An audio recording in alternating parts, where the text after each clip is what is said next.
Rhysand wasn't just written to be attractive. Rhysand was made to become the perfect fantasy man. And I think it actually worked.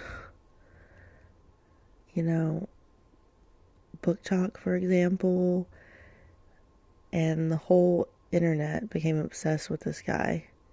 He has dark hair, he has wings, bat wings at that. And the best part, he's morally gray. What makes him morally gray? And why? Why did this character completely take over fantasy romance, or romantasy, if you will? For years, the romantasy formula, it just, it followed the same thing. It's just like rinse and repeat. The bad boy's mysterious. He's a cold prince. And, just generally emotionally unavailable until he's not. And they're usually warrior types here and there. But I feel like Rhys really changed the game. Because it's like he is largely unproblematic, but not completely unproblematic. We'll get to it. Underneath his danger, there's something there that we usually don't get. Like, it made a new model for just emotional safety. Power plus emotional safety, that's what we're all looking for, am I right? And it's addictive to read the story about him.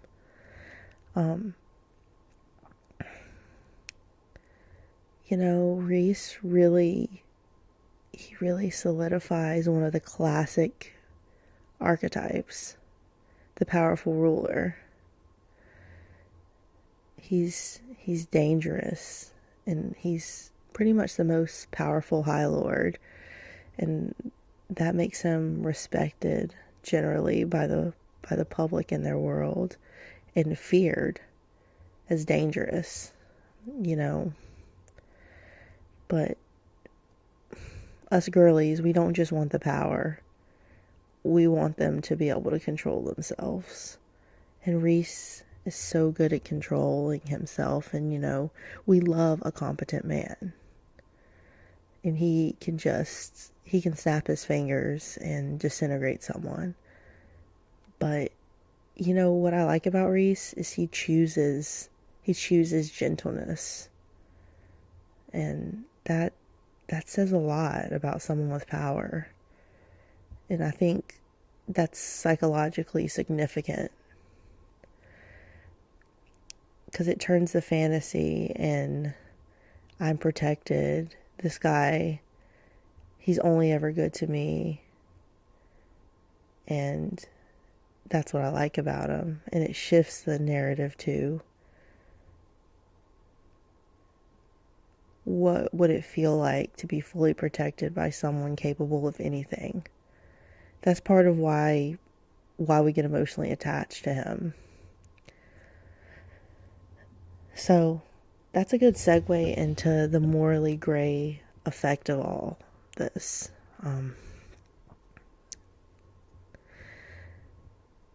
He's not a perfect hero, and at the same time, he's not really a villain.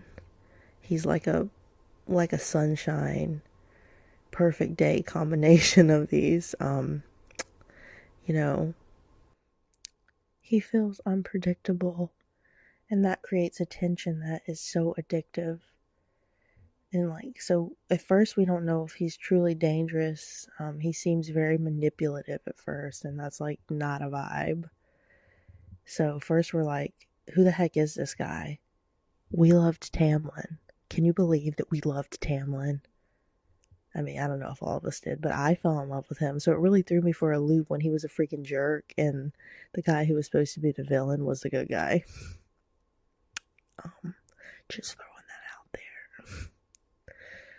So I really think SJM put it the best when she incorporated softness inside of hidden danger. So why did Rhys really explode? So his aesthetics don't hurt him. The thirst trap edits definitely helped when you put it into visuals. His dark clothing, wings, power, devotion. He's easy to turn into edits, and I definitely love those. You know what I'm talking about. It has like the sexy music and changing all kinds of fan art of him with his dark hair, his abs and wings. Who doesn't love that, okay? So the algorithm kept pushing it because it's like crack to us. And, you know, his emotional intelligence might be the best part. You know, how do I put this? Something that he has is he gives Feyre the choice. A lot of these guys in these romantasy books are like, I'm your mate and that's it, and you belong to me no matter what. But he's like, you know, you're my mate. I love you. But you have to choose if you want me or not. And then I'll give you the world. And then that's what made me fall in love with him. The fact that he values consent so much, and he values communication with Feyre so much. So it's more than him just being powerful and untouchable.